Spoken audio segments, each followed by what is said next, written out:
Good morning, class. Good morning. चलो. So it is a second lesson of social science, social study का ये दूसरा lesson है. Lesson का नाम क्या है?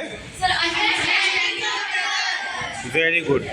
और एक फ्रेंच नॉवेलिस्ट मार्सेल प्रोस्ट, PROUST, प्रोस्ट, हमको लगता है प्रोनाउंसिएशन प्रोस्ट ही होगा, ठीक है. तो इनका एक कथन दिया गया है and the lesson started from that. No movement, no talk, बिल्कुल बातें नहीं. If you have doubt you can raise your hand. Understanding weather, इस लेसन का नाम है कि चलो समझते हैं वेदर क्या होता है. ठीक है. क्लाइमेट का मतलब होता है जलवायु. ठीक है. क्लाइमेट का मतलब क्या होता है? जलवायु उसकी. और वेदर जो होता है वो क्या होता है? डे टू डे जो सीजन में जो चेंजेज होते हैं, हर दिन जो परिवर्तन हो रहे हैं, उस परिवर्तन को एक शब्द से डिनोट किया जाता है, that is known as weather. मेरी बात समझ में आ रही है? वेदर क्या है? Day to day changes in atmosphere. कभी टेम्परेचर बढ़ जाता है, कभी रेनफॉल, हाँ होता है कि नहीं होता है, कभी ह्यूमिडिटी बढ़ गई. तो इन सारे परिवर्तनों को रेखांकित करने के लिए, सारे परिवर्तनों को बताने के लिए एक शब्द का प्रयोग किया जाता है. उस शब्द का नाम दिया गया है वेदर. और जब हम क्लाइमेट, क्यों मैं ये क्लाइमेट और वेदर के डिफरेंस से इस बात को शुरू कर रहा हूँ, क्योंकि आपने अपने जीवन में बहुत सारे ऐसे शब्द सुने होंगे. कोई कहता है ना कि चलो बेंगलोर चलते हैं, वहाँ का क्लाइमेट बहुत बढ़िया है. सुने हो कि नहीं सुने हो? यस, ऐसा प्राय कहते हैं. ठीक है. तो क्लाइमेट जो होता है किसी भी स्थान का एवरेज वेदर कंडीशन होता है. मतलब एक लंबे समय तक किसी भी स्थान के का जो वेदर होता है उसका एवरेज निकाला जाता है. और उस एवरेज के बाद जो कुछ भी आता है, जो टेम्परेचर आए, जो रेनफॉल आए, उसके आधार पर बताया जाता है कि किसी स्थान का क्लाइमेट कैसा है, अच्छा है, बुरा है, जो भी है ना. किसी भी क्लाइमेट को, थार डेजर्ट, गर्मी बहुत पड़ती होगी, है ना. सहारा डेजर्ट, गर्मी बहुत पड़ती होगी. लद्दाख, ठंडक बहुत पड़ती होगी, है ना.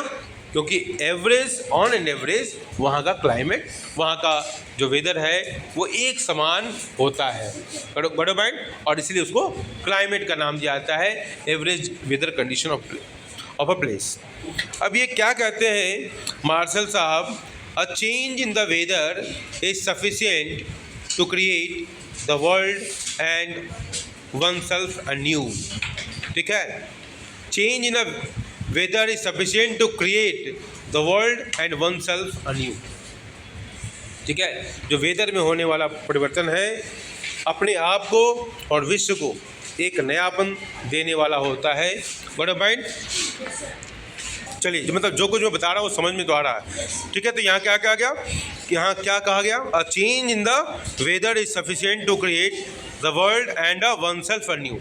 मतलब एक नए सिरे से परिवर्तन की जो बहार आती है वो वेदर से आती है. वेदर बदलता है और आपके अंदर भी नयापन आता है. अचानक बारिश हो जाए, आप झमाझम बारिश होगी, आप स्कूल के ग्राउंड में भागने लगते हो. भागते हो कि नहीं भागते हो? है ना, है ना. अभी और मौसम में कुछ और बदलाव आएगा, आप में आपका मन ही बदलने लगता है. तो नयापन आता है जीवन में. करेक्ट ना? हाँ. चलो अब शिकायत शुरू. एक दूसरे की शिकायत शुरू. नो शिकायत. No, please please please. Weather and its element. पहला क्वेश्चन क्या है? What are the elements of weather. ठीक है. क्वेश्चन क्या होगा? व्हाट आर द, जहाँ बुक है उसी पर वहीं पेंसिल से क्वेश्चन लिख लो. वेदर एंड इट्स एलिमेंट जहाँ लिखा है ना, तो वहाँ क्वेश्चन लिखो what are the elements of weather. WEATHER weather. वहीं क्वेश्चन लिख लो what are the elements of, यहाँ लिख लो, क्वेश्चन लिखो यहाँ पर what are the elements of weather. और इसमें से आंसर अंडरलाइन कर लेना. You wake up one winter morning and shiver. आप सवेरे उठते हो और कांपने लगते हो. You reach for thick clothes to keep yourself warm. आप मोटे कपड़े ठीक है, वो पहनने की सोचते हो जिससे आपको गर्मी महसूस हो, क्योंकि ठंडक लग रही है तो आप गर्मी चाहते हो।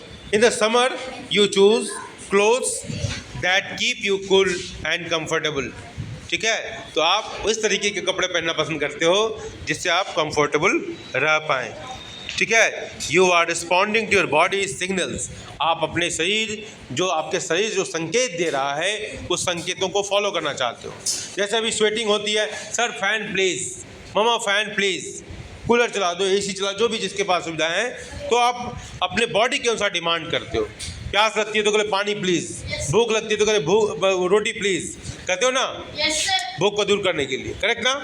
तो क्योंकि you want to live a very comfortable zone, ठीक है, कंफर्ट चाहते हो आप। व्हाट इज़ वेदर, आपके स्क्रीन पर, हमारे स्क्रीन पर मतलब, और आपके सामने बुक जो है उसमें एक डायग्राम बना हुआ है। इस डायग्राम को ध्यान से देखेंगे, उसमें कुछ चित्र बने हुए हैं, ट्रोपोस्फीयर लिखा हुआ है, उसमें माउंटेन्स बने हुए हैं, उसमें एरोप्लेन उड़ रहे हैं, है ना, उसमें आपका जो एयर जो ग्लाइडर होता है, कुछ पैराशूट दिखाई दे रहे हैं। इस तरह की बहुत सारी चीज़ें हर एक लेयर में दिखाई दे रही हैं सबको। Yes sir. तो ये लेयर्स हैं हमारे ट्रोपोस्फीयर, ट्रोपोपॉज, ठीक है, ओजोन और स्ट्रेटोस्फीयर। तो ये अलग, they are different layers of atmosphere. ठीक है, एंड आपसे कोई पूछे कि व्हाट इज एटमॉस्फेयर, तो क्या डिफाइन करोगे आप? लिखोगे एंड लिख लो, atmosphere is a surrounding layer of air. क्या लिखोगे? एटमॉस्फेयर, देखो बोर्ड पे लिख रहा हूँ, atmosphere is surrounding, SURROUNDING, surrounding layer of air around earth surface, around earth surface. What point, समझ में आई बात? Yes sir. ठीक है, अब इतनी बात समझ में आई। तो मान लो ये हमारी मदर अर्थ है, और ये जो चारों तरफ क्या है? एयर, अलग अलग लेयर मान लो इसको है, ठीक है, डिफरेंट लेयर्स ऑफ एटमॉस्फेयर है। तो ये जो लेयर है ना, यही हमारा क्या है? एटमॉस्फेयर है। क्या है? एटमॉस्फेयर। एटमॉस्फेयर में अलग अलग लेयर बनी हुई है, ठीक है, एटमॉस्फेयर में अलग अलग लेयर है जो कि एटमॉस्फेयर के अलग अलग, जैसे बताया ना, ट्रोपोस्फेयर, ट्रोपोपॉज, है ना, स्ट्रेटोस्फेयर, ये सब है।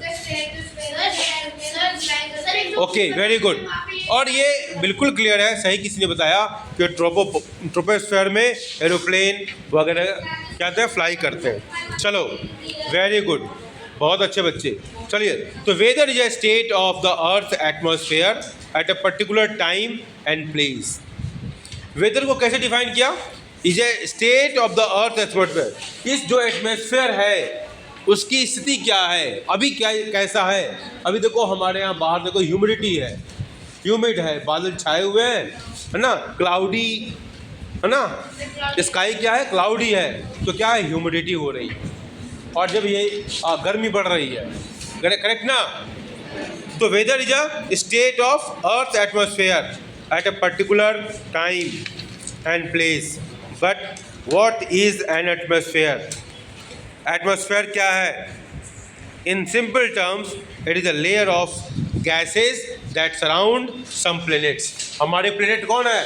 अर्थ है, ठीक है। तो किसी भी प्लेनेट के चारों तरफ जो एयर का लेयर है वही एटमॉस्फेयर है। सबको समझ में आ रही बात? ठीक है, ठीक है। सराउंड, ये फिर से पढ़ता हूँ। In simple terms, it is a layer of gases that surround some planets. In the case of our earth we call this gases air. The earth's atmosphere may be compare to a cake with several layers. आपने देखा ना, cake में बहुत सारे layers होते हैं, देखा है कि नहीं देखा है? ठीक है, मुझे केक बनाना नहीं आता है ना, उसमें अलग अलग लेयर होते हैं। ऐसे एक छोटा वाला साइज बना दिया केक का, है ना, उसमें अलग अलग लेयर होते हैं, अलग अलग चीज़ें उसमें डाली जाती हैं, बड़ा पॉइंट। तो उसी तरह हमारा एटमॉस्फेयर का भी अलग अलग लेयर है, ठीक है। The earth atmosphere may be compare to a cake with several layers. The layer closest to the surface of the earth is called troposphere. Underline कर लेंगे, अंडरलाइन कर लीजिए। अब बात कर रहे हो आप लोग, हाँ, अंडरलाइन करें। The layer closest to the surface of the earth is called troposphere. Underline कर लें, ठीक है। And that is where all land based plants and animals including humans live and breathe. तो ट्रोपोस्फियर में ही सभी फ्लोरा और फौना, मनुष्य, पेड़ पौधे, जीव जंतु सब यहीं पर हैं। The troposphere extends to a height of 6 to 18 kilometre. इसकी हाइट कितनी होती है? 6 to 18 किलोमीटर। अंडरलाइन कर लेंगे। ट्रोपोस्फियर की हाइट कितनी हो गई? ट्रोपोस्फियर की हाइट कितनी हो गई? 6 to 18 किलोमीटर। यही सब चीज़ें एग्जाम में आती हैं। और हाँ, very good. From the ground it is less thick at the poles. ठीक है, ये भी इंपॉर्टेंट है, अंडरलाइन कर लें। It is less thick at the poles, ठीक है, and thick in tropical zone. जो ट्रॉपिकल जोन है, ट्रॉपिकल जोन का मतलब क्या हुआ? देखो क्लास 6 में आप पढ़े हुए हो, ये हमारा अदर अर्थ है और ये हमारा इक्वेटर है 0 डिग्री पर। नॉर्थ में ट्रॉपिक ऑफ कैंसर है और साउथ में ट्रॉपिक ऑफ कैप्रिकॉर्न है, ठीक है। इन दोनों के बीच में जो जोन है उसको ट्रॉपिकल जोन कहते हैं।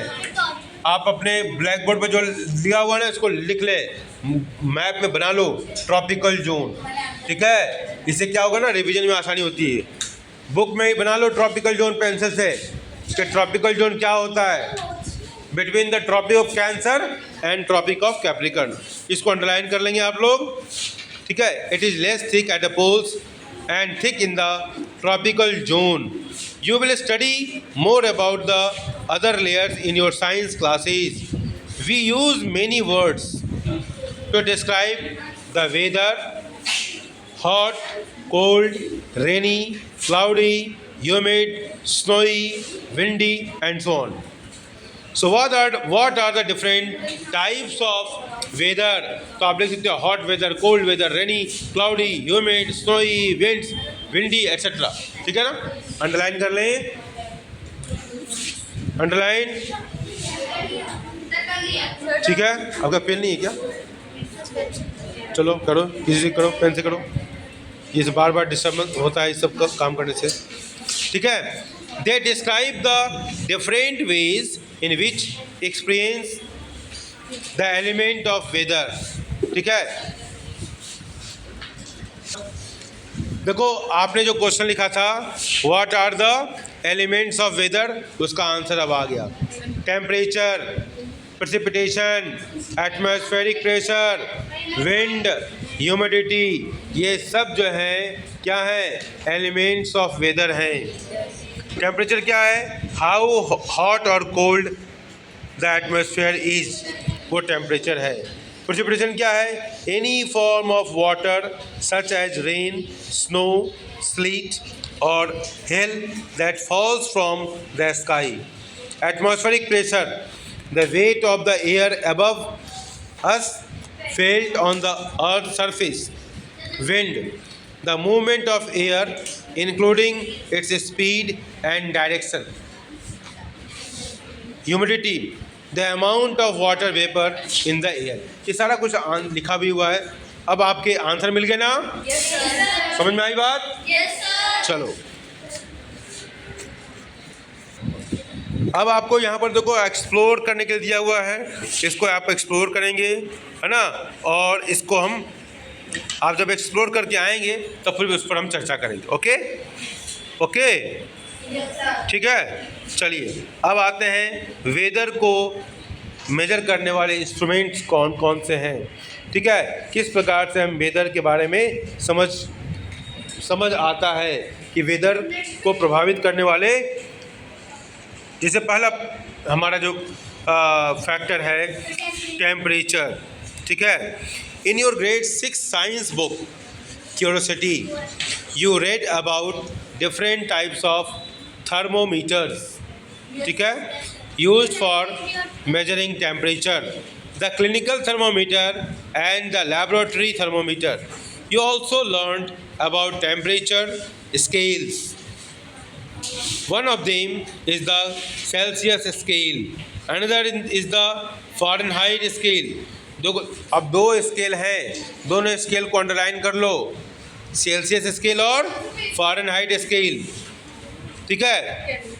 इफ़ हम लोग के घर में जो टेम्परेचर होता है ना वो फ़ारेनहाइट होता है, ओके।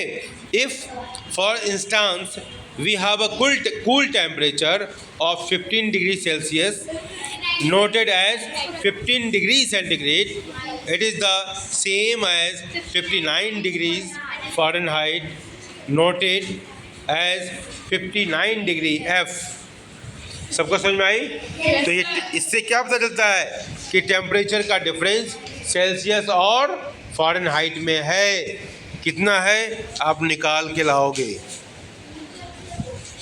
आपके बुक में कुछ इमेज बना हुआ है और उस इमेज में अलग अलग तरह के बच्चे अलग अलग तरह की जो क्लाइमेट कंडीशंस हैं उसके अनुसार कपड़े पहने हुए दिखाई दे रहे हैं।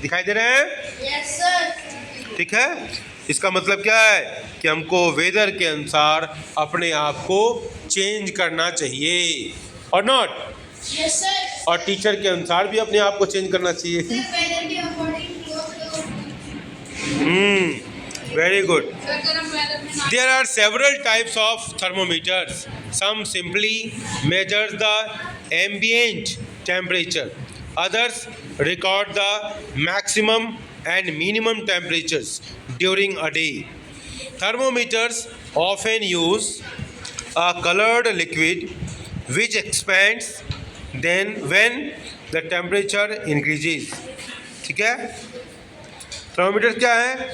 Thermometers often use a coloured liquid, ठीक है। इस तरह के थर्मोमीटर क्या है? कलर्ड लिक्विड यूज करते हैं। Which expands when the temperature increases, जब टेम्परेचर बढ़ता है तो वो फैलते हैं और फिर इसलिए ऊपर जाते हुए दिखाई देते हैं। उसमें मर्क्यूरी, हाँ मर्क्यूरी लोग जानते हैं, ठीक है। Indeed temperature recordings can be use to collect some useful statistics, ठीक है। तो उससे बहुत अच्छी जानकारी मिलती है। देश को प्लान करने के लिए, देश के विकास को की यात्रा जो उसको आगे बढ़ाने के लिए हमारे पास एक डेटा होना चाहिए। जितना ही अच्छा डेटा होगा उतना ही अच्छा हम प्लानिंग कर सकते हैं। चलिए, पहला है रेंज ऑफ टेम्परेचर और the maximum temperature minus the minimum temperature. तो रेंज ऑफ टेम्परेचर का मतलब क्या हुआ? मैक्सिमम माइनस मिनिमम, मतलब मैक्सिमम कितना जाता है और मिनिमम कितना जाता है, उसी दोनों के बीच में टेम्परेचर वेरी करता है, उससे उसको कहा गया रेंज।